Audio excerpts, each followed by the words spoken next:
Morning, folks. Trying to make sure I got everything. This is a little bit different video.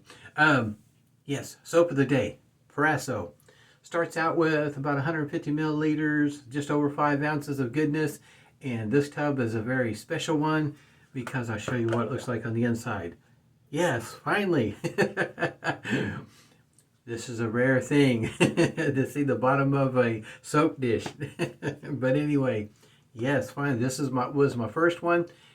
I have 2 more waiting, so I'm good to go. Yeah, I really like this scent. If you follow me, yeah, eucalyptus menthol does great things for my nose, and I can actually smell it. Wonderful stuff for me.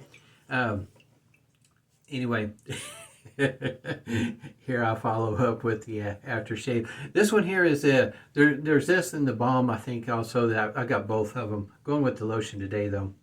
Got it whipped up here with going with the theme, national colors there. Razor Rock from Italian Barber. Got it whipped up in the fine accoutrements lathering bowl there. Whips up real nice, easy. This is pretty inexpensive soap in the grand scheme of things. 5 ounces. Sometimes you can catch it on sale for right at the $5 mark.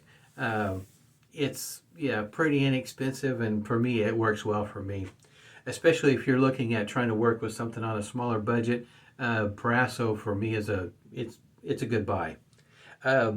Shaver of the day. I'm using half of a feather blade, and that's the wrapper it comes in. Now to show you the two shavers. Here's the Focus Dynamic. This is the first version. This is the second version. So in other words, they look identically the same with the exception of the labeling. Evo Dynamic is pushed further up on there, then it shows the Evo. Outside of that, if you didn't, in other words, if you weren't paying attention to what you were looking at, they look the same. There's just really, on the outside, there's no real difference. It's on the inside. Make sure I get the right one here. So this one here, the first version, and I got a link down to the video. The video's a whole, minute and 43 seconds. Loads the blade twice. It's snaps it in half. I mean, this process is pretty easy. Kind of see what the underside looks like, and at the end of the video, hopefully I won't forget, I'll show you what the other side looks like. This one here, the first version, for me it's a mild shaver, but easy going, smooth, comfortable. Use a feather blade in it and you don't even know you got a feather blade in there. So in other words, you can increase the number of shaves you might get with half of a DE feather blade, and in other words, you could probably shave with it all week, just depending on how your whiskers are. For me, this it was easy to catch on. I know that some other folks had some issues, as well as the loading of the blade. I had been using in this one, the first version, I had been using pre-cut DE blades. In other words, half of a DE blade already pre-cut. I had no problems with it staying put or anything of the sort. The tolerance I had noticed between this one and the Evo is different, and it could be just the difference in between what razor I got. This one here, even without a blade, the tolerance is pretty darn tight. Even when you get a blade in there, it's even, it's really snug. But I noticed with the Evo that without a blade in it, that the tolerance was a little bit looser. And that just may have been something that they worked on over time, that they felt like maybe that was a better route to go. So in other words, I have a DE blade snapped in half, and I felt more comfortable doing that because I noticed that the tolerance was a little bit wider, not quite as snug, in other words, without a DE blade that was snapped in half. And you want to put those curved ends where it got snapped in half to the front of the head. In other words, you want to place it down. Like I say, the video, a minute 43, he does it twice. He even snaps the blade in half right there on the camera, and he's not rushing through it. It's easy to do, nothing to it. He shows you doing it, just like this, for instance, and then there's the stand that you can use to put the blade in on, use it for an assistance, I guess you might say. At any rate, if for those that are unfamiliar with this particular shaver, yeah, that's what's going on with this one. Get a shave on now, and we'll see how the new aggressiveness works. In other words, just how more aggressive is it compared to the first version. They do have a stainless steel version of this. This one here, trying to remember, keep the number straight in my head. I think the new aluminum one runs right around $65, somewhere in there. And if you get the, I think it's stainless steel, I think it runs basically twice the dollar, $125, $130, something like that. It's a bit more. I didn't spring for the stainless steel one because I'm not convinced that the shave difference in this particular case would make a difference because of the weight. Stainless steel, of course, is going to weigh more than the aluminum. I just couldn't, in my mind, at least not yet, convince myself that the shave would be, how you say, that much better, that much different. Of course, it's going to feel different in the hand because it's, because of the weight. And I do like shavers that have weight behind them. But in this particular case, because of the pivoting head and whatnot, I'm not so sure that it's going to make that much of a difference. I just, I couldn't convince myself that that would be, quote unquote, the better way to go. And so I stuck with the aluminum. Aluminum works just fine for me.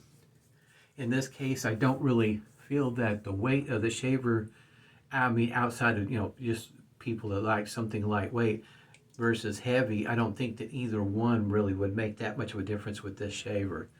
At least I couldn't convince myself of it. Not after shaving with the first version. After a while, it just, for me, I just couldn't see it. Could be wrong. Like I say, I haven't bought the other one, and as it is right now, I probably won't. In other words, I'm quite all right with the aluminum. It seems to work just fine for me. Now, once again, I should mention on the mild version as well as this one here, just by judging by the blade gap on the Evo, don't know if it's going to focus well enough to see. That's not a whole lot of gap in between the safety bar and the blade. So if you're shaving every 2 or 3 days, depending on how your beard growth is, might be, in other words, you're going to have to rinse this one quite frequently. Outside of that, yeah, the dogs are busy this morning. Hang on a second, maybe I can get them to calm down. I'm back. Have to get on the kids, the fur babies. Like I said, in the first version, you could put a feather in it and not even notice that you got a feather blade. In this version, I can feel the difference. It is a bit more aggressive. It's not over the top by any means. But I can tell that I got a feather blade in it though. So that might be a plus for some folks. Because like I say, the first one, I put a feather blade in and you couldn't even tell I had a feather blade, which was fine for me. If you had feather blades and thought they were too aggressive, not smooth enough for you, this shaver here would give you an opportunity to use those blades. The first version. This one here, you can tell there's a feather blade in there. Not that it's a bad thing by any means. It's just now it's noticeable. Now, as it goes for the clicking, because this head does pivot, and there might be some clicking that you'll notice through your shave depending on how you're using it. It's been a good number of years since I've used cartridge, so I don't have, I guess you might say, that habit built in me. So this one here, I treat it more like a single edge shaver that's got a fixed head. And my clicking typically doesn't take place, if it takes place, until the end of the stroke. And that's where you want your clicking to take place. If it's taking place mid-stroke, you're not maintaining the angle well enough for the pivoting head to be effective, I guess you might say. Clicking's okay, just not in the middle of your stroke. At the end is quite all right. Now, once a person dials in what blade works best for them in this one, definitely could see this as a daily shaver. If you thought the first one was a little too mild, this one here just might do the trick for you. It's not over the top aggressive. It's nothing like that. It's on the upper end of mild, or at the bottom end of medium, if you will. I like both of them. Yeah, pick either one of them. I can have great shaves with them. Especially if you're looking for something, like say if you're using a feather blade all week and that's the shaver you're using all week, gives you the opportunity to use your feather blades if you can't find another razor in your den that works well with them. I have a few shavers that I can use feather blades and they do a great job. Feel nice, smooth, comfortable, very efficient. And but on some other shavers they're how can you say, too edgy, not comfortable. Just depends, in other words, on which one I'm using. The feather blades, I find, I guess you might say, a purpose for them with other shavers.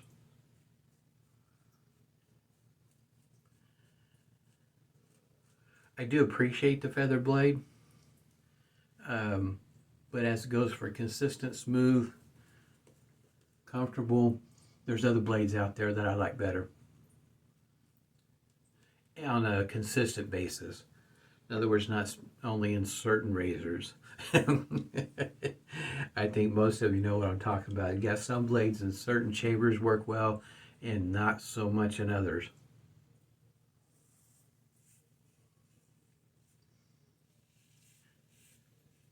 I remember when I first started using Proraso,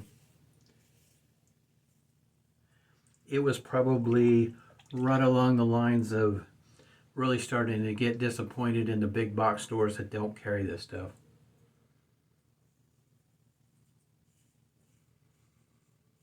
It's not like it's not plentiful. It's everywhere. I enjoy using it. It's, like I say, it's inexpensive in the grand scheme of things.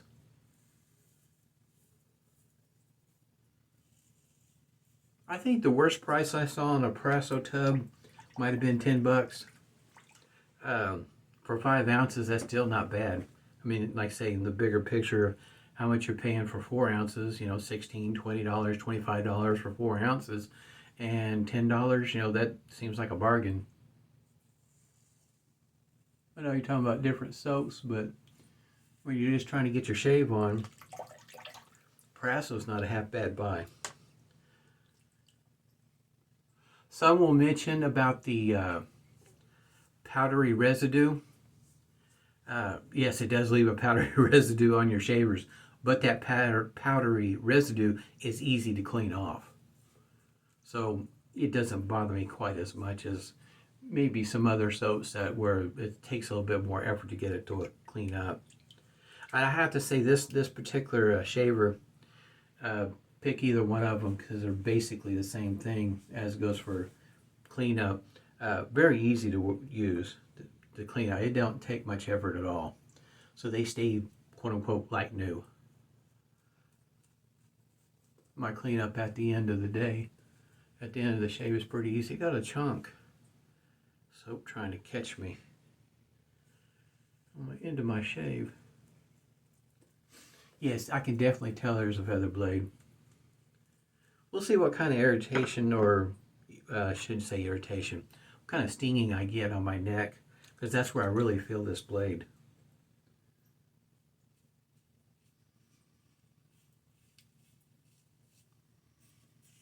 I wanted to use the feather because I already knew that a feather blade in the first version, you couldn't even tell that it was there, and it was very surprising.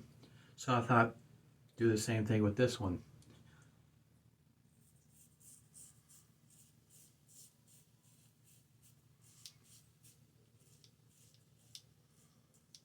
You can kind of hear a little bit of clicking right there. I don't get a whole lot of clicking on my shaves.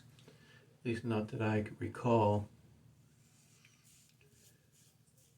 Of course, I'm also distracted, focusing on how the shave feels and also talking at the same time.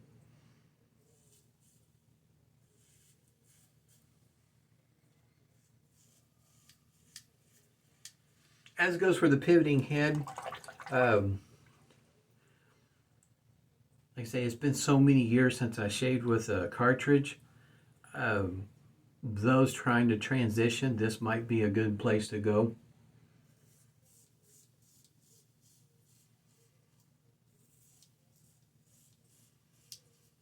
On the first version, you could get away with putting pressure on there, on the shaver itself, on the head, and you'll be able to get by with that.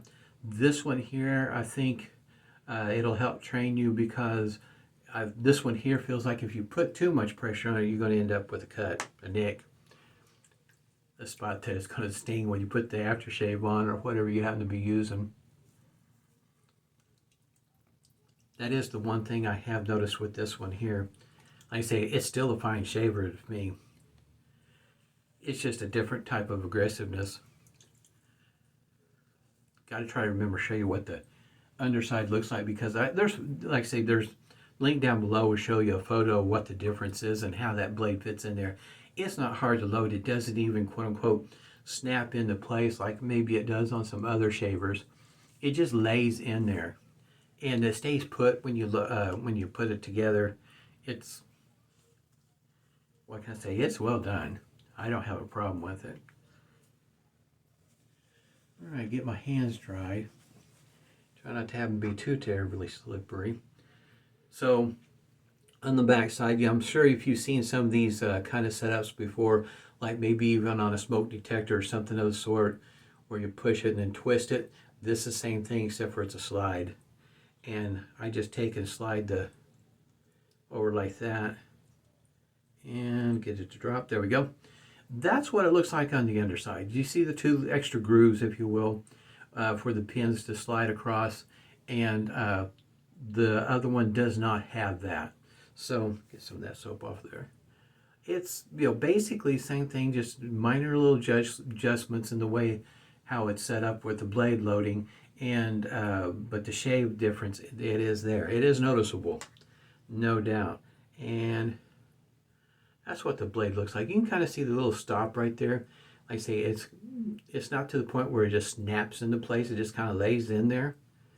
I don't have any problems. Oh, you can kind of tell that the bent ends is towards the cap here. I've never had any issues getting my blade to stay in place on either version. So for me, it's a non-issue. But I did see some videos and some photos where some other folks were having issues with it. And for me, it's, yeah, I kind of thought maybe right through there. Got a little bit of stinging right there. Like I said, I could probably have picked a better blade, one that was more comfortable to use. I could definitely tell there was a feather blade in this one. But no nicks, cuts, weepers, or anything like that. Alright. Once again, in case this is one of your first videos and you're kind of wondering, Humphrey's witch hazel, this cucumber melon, doesn't look like that. I put some peppermint in it, and that changed the clearness of the witch hazel, kind of gives it that milky color.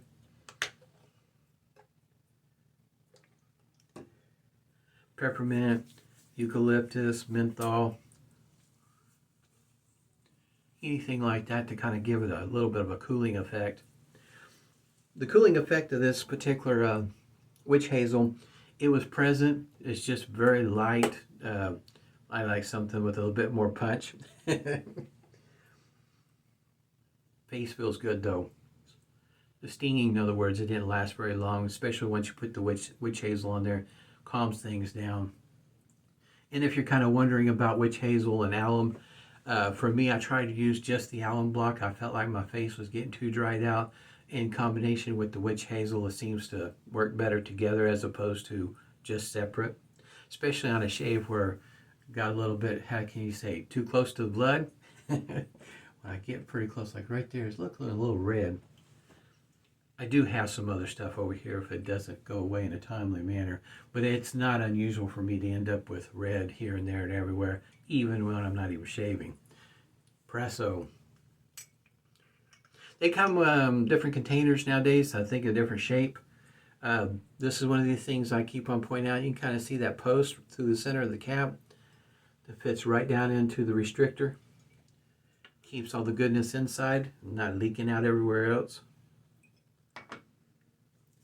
Especially if you take it on your travels.